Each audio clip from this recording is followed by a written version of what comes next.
Beyoncé just ended Brandy's career without saying a single word. The R&B world is in absolute chaos right now. Ray J went to war, accounts got hacked, careers got erased, and the Queen, she posted a photo that said everything. This is the coldest takedown the industry has ever seen, and nobody is safe. Everybody thought this was just about Beyoncé supporting Brandy and Monica's nostalgic R&B tour.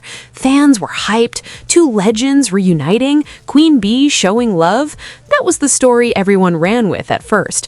But then clips started surfacing, screenshots started circulating, timelines started syncing up, and what looked like sisterhood support turned into something way darker, way more calculated, and way more brutal. Because new footage, insider whispers, and a pattern that keeps repeating got the whole narrative twisting.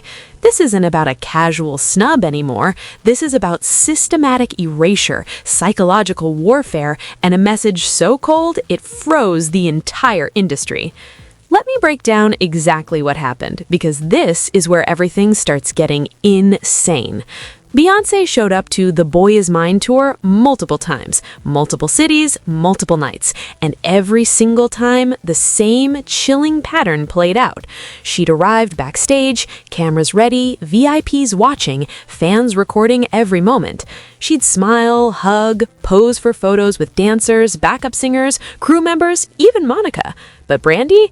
Complete radio silence. No grading, no acknowledgement, no eye contact, nothing. At first, fans tried to rationalize it. Maybe they didn't cross paths. Maybe the timing was off. Maybe it was just one awkward moment blown out of proportion. But then it kept happening. Again and again and again. Different cities, different venues, same exact result. Brandy invisible in her own tour whenever Beyoncé was present. Now, TMZ just dropped footage that has the internet absolutely spiraling. In this leaked clip, you can clearly see Beyoncé working the room backstage. She's laughing with Monica, embracing Kelly Rowland, chatting with production staff. The camera pans, and there's Brandy, standing less than 15 feet away, visibly aware of Beyoncé's presence. And Beyoncé doesn't even glance in her direction. Not once. The body language is brutal. It's not accidental. It's not subtle. It's surgical precision.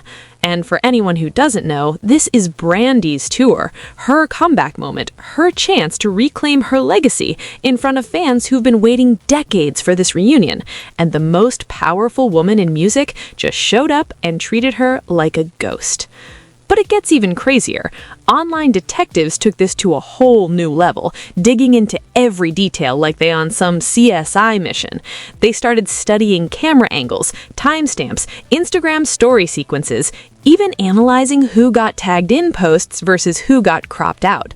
Fans slowed down frames, zoomed in on facial expressions, tracked every single backstage interaction across multiple tour stops. And folks online swear they found the pattern. Every time Beyoncé attended, her team made sure she was photographed with everyone except Brandy. Every post, every story, every professional photo op carefully curated to exclude one specific person. The precision is terrifying. We're talking about a level of control that goes beyond petty beef. This is strategic erasure executed with military-level planning. Then the comparison started. Fans pulled up old footage of Beyoncé at other events, other tours, other industry gatherings. And you know what they found? She's always warm, always gracious, always makes a point to acknowledge everyone in the room, even people she barely knows. But with Brandy, complete freeze-out. The contrast is jarring. Listen to this. One fan analyzed 17 different Instagram stories from various attendees across 4 tour stops. 17 different perspectives, and in every single one where both Beyoncé and Brandy were present, there's a visible gap, physical distance, intentional avoidance, the kind of body language experts call territorial dominance through absence of acknowledgement. And honestly, the symbolism hits different when you realize what this represents. Brandy's been in the industry just as long as Beyoncé. She's got the vocals, the catalog, the respect, but what she doesn't have is the institutional power, the business empire, the ability to control narratives with a single Instagram post. And that power difference just got weaponized in front of millions. Check this out. Entertainment reporters started reaching out to tour insiders, venue staff, even backup dancers.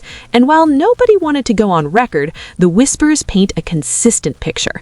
Sources say Beyoncé's team had specific requests about photo positioning, about which artists would be featured in official tour content, about how backstage access would be managed. And allegedly, those requests created an environment where Brandy got systematically sidelined at her own event.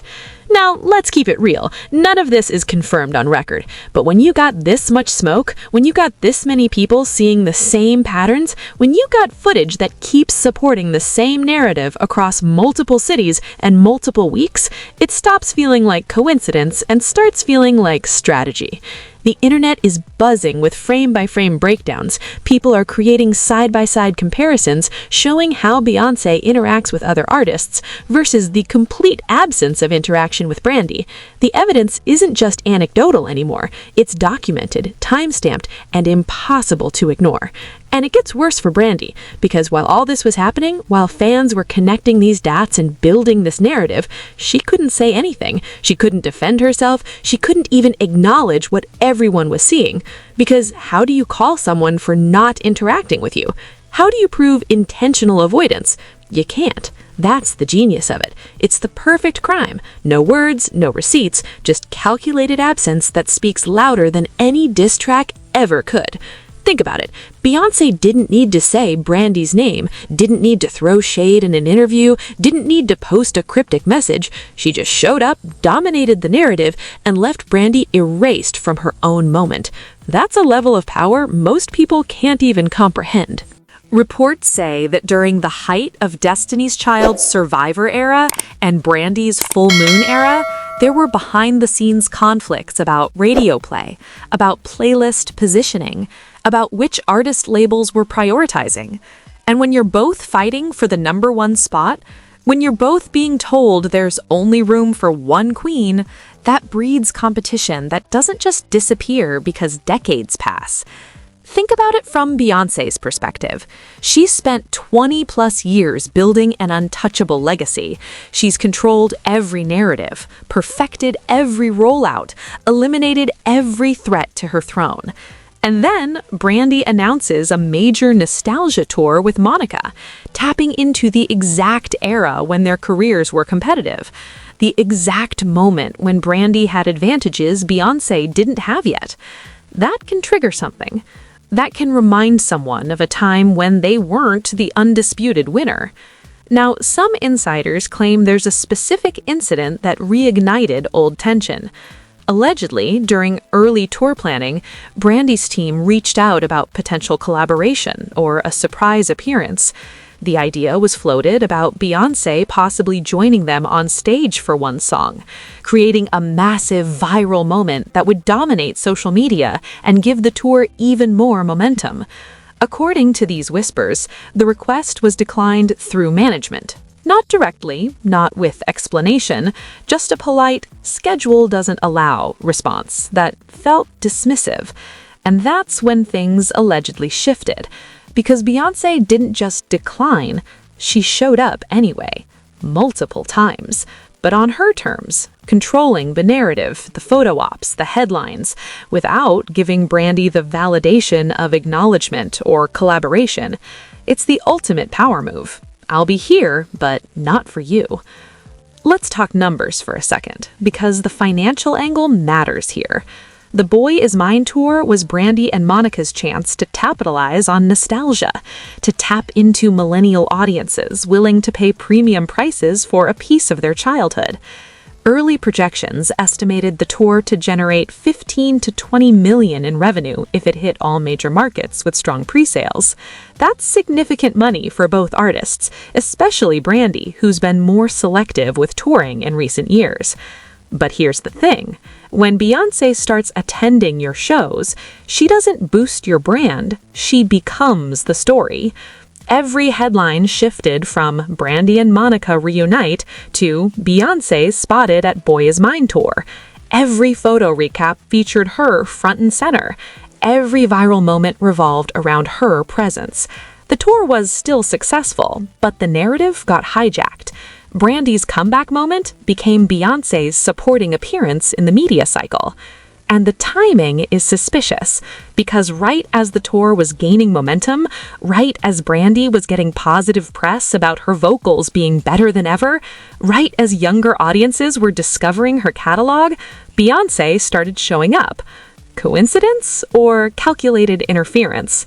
Fans are split, but the pattern is hard to ignore. There's also the Kelly Rowland factor that people aren't talking about enough. Kelly and Brandy have always been cool, always shown each other love publicly. They've collaborated, supported each other's projects, maintained genuine friendship despite being contemporaries. And Kelly was present at these same tour stops, right there with Beyoncé. So the message becomes even clearer. My sister gets love, you don't. That kind of selective exclusion in a group setting is brutal. It's not just ignoring someone, it's actively demonstrating their irrelevance while elevating everyone else around them. It's social warfare disguised as support for the culture. Industry veterans are watching this closely because it confirms what many have whispered for years.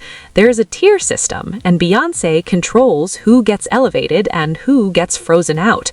Cross her, disappoint her, or simply exist as potential competition, and you don't get attacked, you get erased, removed from the narrative, treated as if you never mattered in the first place. And for Brandy, who's been fighting for respect, for recognition, for her flowers while she can still smell them, this is devastating, because you can't fight what won't acknowledge you exist. You can't defend against silence. You can't win a battle where your opponent won't even step in the ring. That's the genius and the cruelty of this whole situation. Put all that together, the history, the competition, the alleged declined collaboration, the systematic exclusion, the narrative hijacking, and it looks like the perfect recipe for a psychological takedown disguised as casual industry presence. This isn't about one snub. This is about sending a message that echoes through the entire R&B world. Don't forget who really runs this. But here's the part that really hits different, the part that makes this situation way more than just industry politics and ego battles. The one who got caught up in the absolute middle of all this chaos, who never asked for any of this smoke, was Brandy herself. And watching how this has affected her, how it's playing out emotionally, is genuinely heartbreaking. This woman has been in the industry since she was a teenager. She survived label drama, personal tragedy, public scrutiny, vocal nodule surgeries, career comebacks, and everything in between. She's fought for every ounce of respect she's earned. And this tour was supposed to be her moment, her victory lap, her chance to stand on stage with Monica, heal old wounds publicly, and show the world that real talent endures. Instead, she's dealing with being systematically erased at her own event, while the entire internet watches and dissects every moment. Imagine preparing for months, rehearsing constantly, coordinating logistics, promoting the tour, getting your vocals tour ready, pouring your heart into creating a meaningful experience for fans who've waited decades for this. And then someone shows up, doesn't acknowledge you exist, dominates all the headlines, and turns your comeback into their supporting storyline. The leaked footage shows something that's hard to watch if you got any empathy. You can see moments where Brandy's awareness of the situation is visible. The way her body language shifts when Beyoncé enters a room. The polite smile that doesn't reach her eyes. The professionalism she maintains while internally dealing with what has to be confusion, hurt, and frustration. That's somebody who's trying to hold it together while being publicly humiliated in the most subtle, calculated way possible. And here's what makes it even worse. Brandy can't defend herself without looking bitter. She can't call it out without seeming jealous or petty. She can't even acknowledge what everyone's seeing without giving it more oxygen and making the situation bigger. She's trapped, forced to smile through disrespect, expected to be grateful that Beyoncé showed up at all, even though that presence came with intentional exclusion. Fans who followed Brandy's career for decades are genuinely emotional about this. They're watching someone they grew up with, someone whose music got them through heartbreak and triumphs, being treated as irrelevant by the industry's most powerful figure. And there's nothing anyone can do about it, because power imbalance is that severe. This isn't the first time Brandy has dealt with being overshadowed, but it might be the most public, the most deliberate, and the most painful, because it's not about talent. Nobody disputes her vocals. It's not about legacy. Her catalog speaks for itself. It's purely about power, about who controls the narrative, about who decides whose name trends and whose name gets forgotten. That's somebody's sister, somebody's daughter, somebody's icon being reduced to a footnote in someone else's photo op. That hits different. That's the card that makes this whole situation feel less like drama and more like cruelty.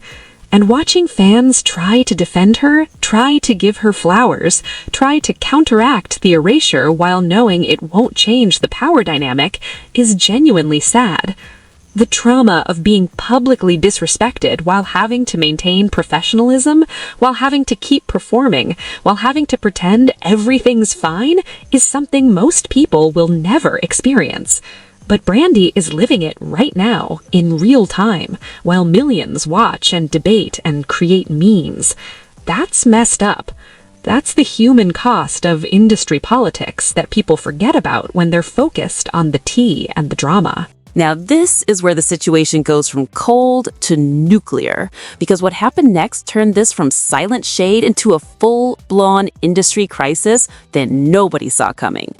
Just when people thought that tour snub was the end of it, just when Brandy was trying to move forward and let her performance do the talking, everything exploded in the most chaotic, suspicious, absolutely insane way possible. Ray J, Brandy's younger brother, always the protector, always the one willing to go to war for family, saw what was happening and completely detonated the internet. We're not talking about subtle shade or cryptic posts. This man went scorched earth.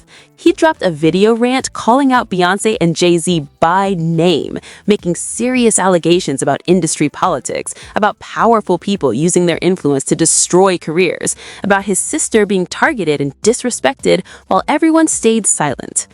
The video was unhinged. Ray J was emotional, angry, clearly fed up with watching his sister go through this publicly. He talked about how the industry protects certain people while letting others get torn apart. He mentioned specific instances of blackballing, of opportunities being blocked, of phone calls that mysteriously don't get returned once you're on the wrong side of certain power players. And he made it very clear who he believed was behind it all. TMZ picked it up immediately. Within hours, the video had millions of views. Blogs went absolutely feral. Every entertainment news outlet was covering it. Twitter exploded. The Beehive mobilized like a digital army defending their queen with the kind of coordinated intensity that's honestly terrifying to watch. Hashtags started trending, battle lines got drawn, the comment sections turned into war zones. But here's where it gets absolutely insane, where the entire narrative shifts into conspiracy territory that nobody can fully explain. Right after Ray J's explosive call-out, like within hours, Brandy's verified Instagram account turned into a complete digital crime scene. Posts started appearing that had fans losing their minds, messages that were taunting, threatening, aimed directly at Beyoncé with the kind of language that was way too specific, way too calculated to be random. Screenshots went nuclear instantly. Fans were screaming. Some thought Brandy had finally snapped, that she'd been holding everything in and just couldn't take it anymore. Others immediately suspected something was wrong. The posts were aggressive in a way that didn't match Brandy's usual communication style. The wording felt off. The timing felt too convenient. But for those few hours before it got taken down, the damage was irreversible. Headlines exploded. Brandy attacks Beyoncé after tour snub. R&B war goes public. Brandy's meltdown confirmed. Every major outlet ran with it. The narrative shifted instantly from Beyoncé might be shady to Brandy is unstable and jealous. The public reception flip happened in real time. And once the internet sees something, once screenshots circulate, once the headlines lock in, there's no taking it back. You're finished. Then came the emergency shutdown. Brandy's entire account went dark. Management scrambled. Within hours, a statement dropped. Hacked. The account was compromised. Those posts weren't hers. She never wrote them. They were investigating. Too late. The damage was already done. Because when your defense is, I got hacked, half the internet doesn't believe you. They think it's damage control. They think you got caught and now you're backtracking. And the timing is what has fans screaming conspiracy. Why did this happen immediately after Ray J's call out? Why were the posts so specific, so perfectly designed to make Brandy look unhinged and validate every negative narrative about her being jealous? Why was no hacker ever identified? Why were there no other demands? No typical hacker behavior like selling access or leaking DMs. Just those few posts perfectly timed to destroy her credibility, and then nothing. Online detectives started digging into the technical side. They analyzed the post timestamps, the IP addresses if any information leaked, the language patterns. Some tech-savvy fans claimed the post came from a device that had previous access to the account, meaning it wasn't a typical brute force hack. It was someone who already had credentials or someone who social engineered their way in. That suggests intention. That suggests targeting. And while all this chaos was unfolding, while Brandy was scrambling to control the damage, while her team was trying to explain that she'd been compromised, while Ray J was still ranting and the Beehive was attacking anyone who questioned the narrative, Beyoncé did the most terrifying thing possible. The move that confirmed everything fans suspected about her level of strategic genius. She posted. Not a statement, not a denial, not a response to Ray J or the hacking or any of the chaos. Just a photo.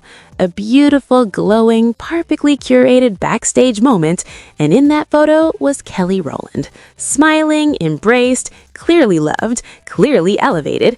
The caption was sweet, talking about sisterhood and support and legacy, but the message was absolutely savage, because Brandy, nowhere in that post. Not tagged, not mentioned, not acknowledged. Erased. While Kelly got flowers, got love, got validation, Brandy's entire existence was treated as irrelevant.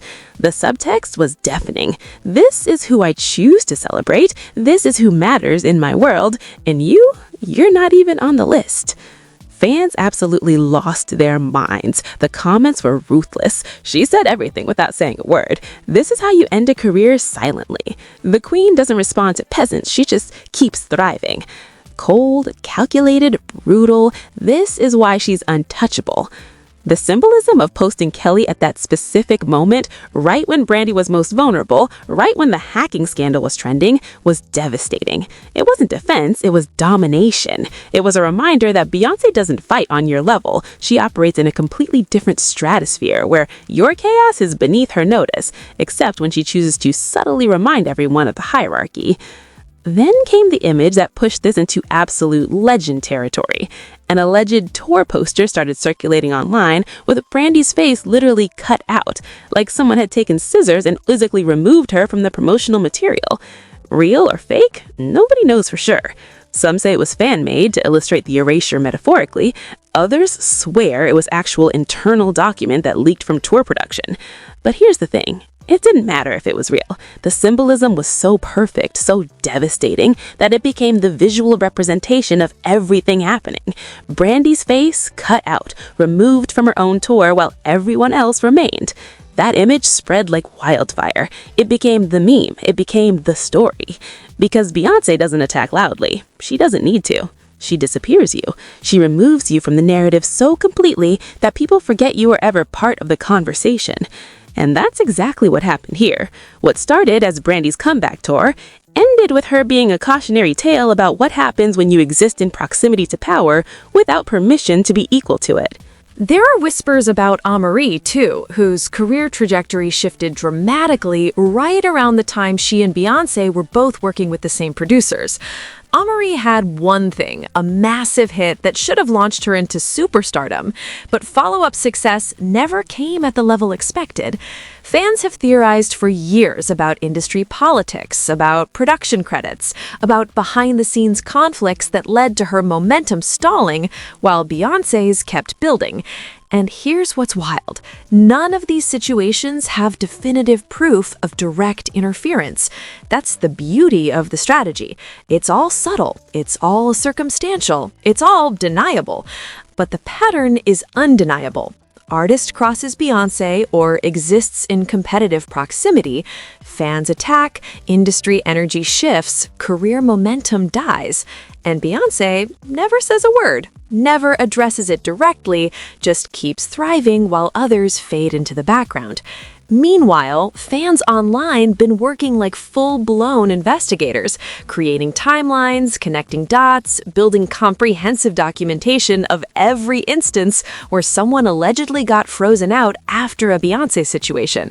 They're tracking chart positions, radio spins, award show appearances, festival bookings, all showing how these artists' opportunities decreased after their respective incidents. The data is shocking when it's all compiled together.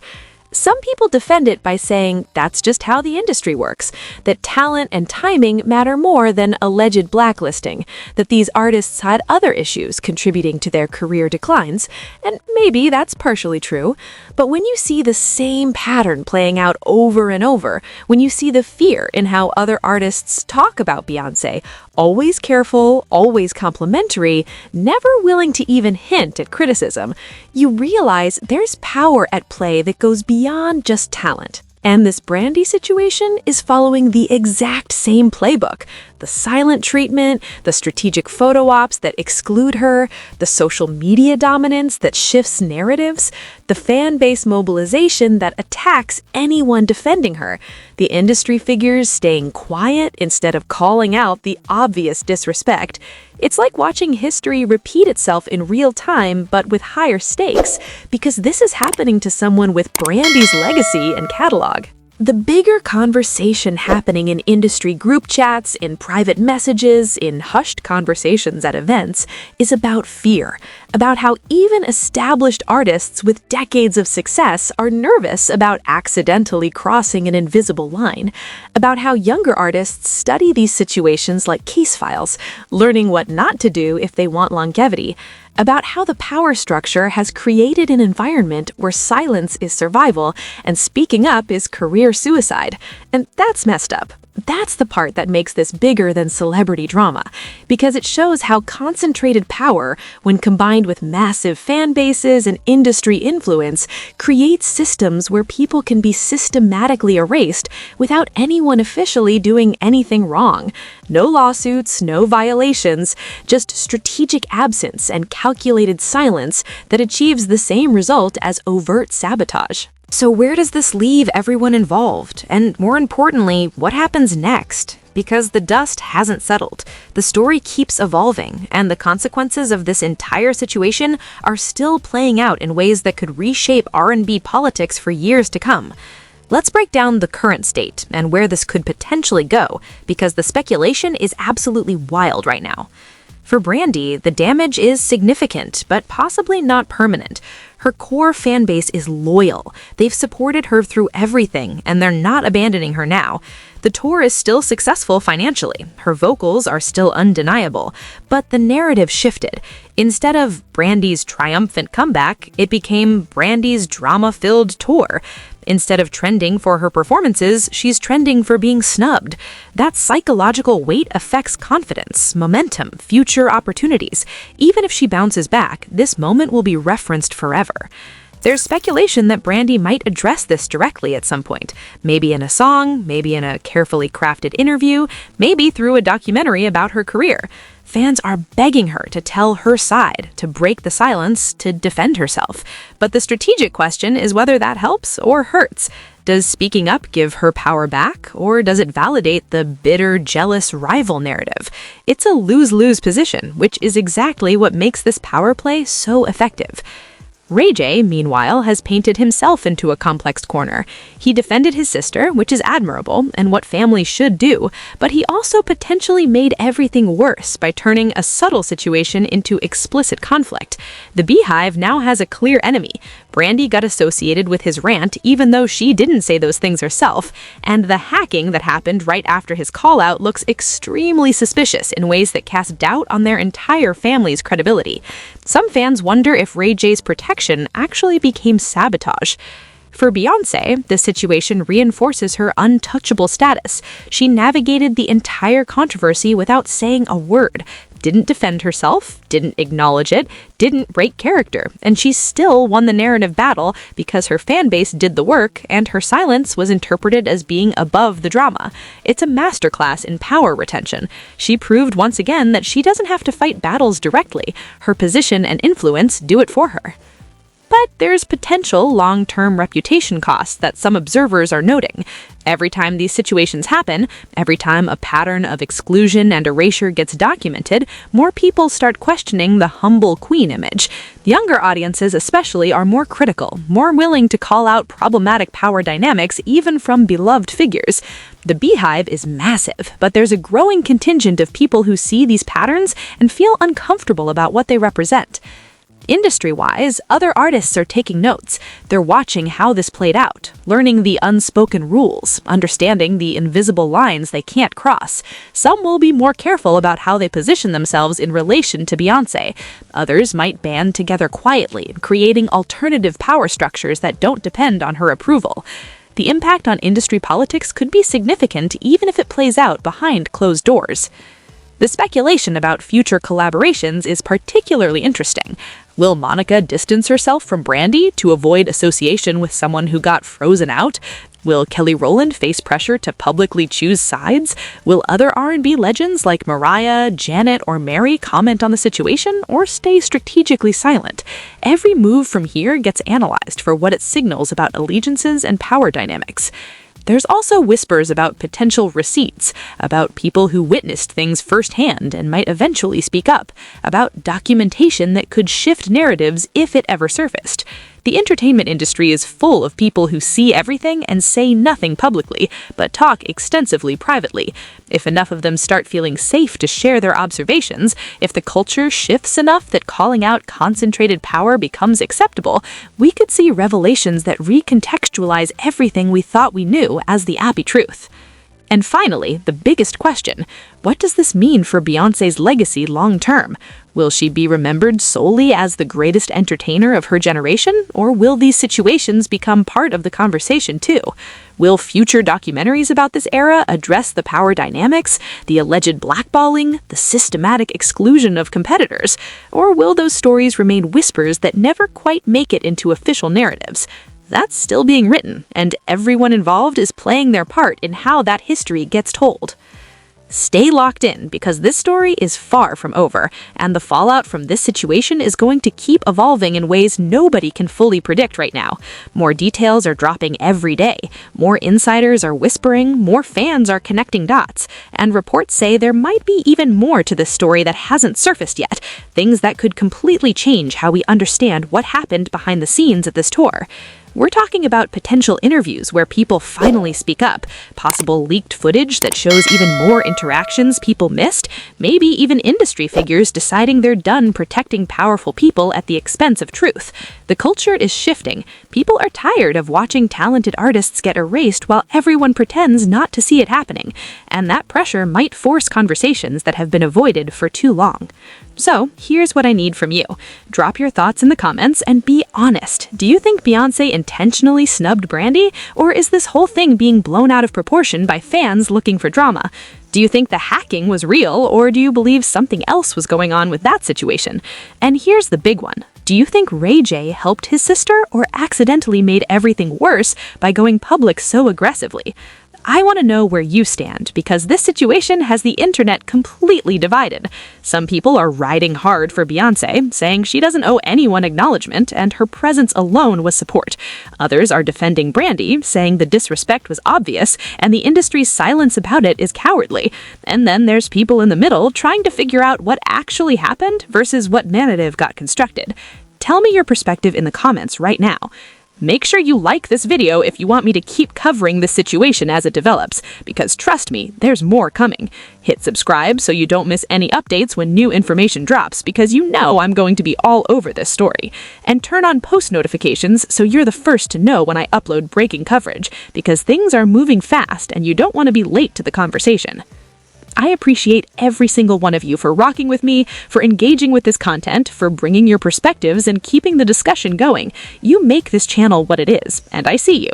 I'll see you in the next video where we're going to dive even deeper into the psychology of celebrity power dynamics, into how fan bases operate as protection systems, and into what this means for the future of the music industry. Stay safe out there, keep your head up, and remember, in this industry, silence is never just silence. Sometimes the quietest moves are the most devastating. Peace.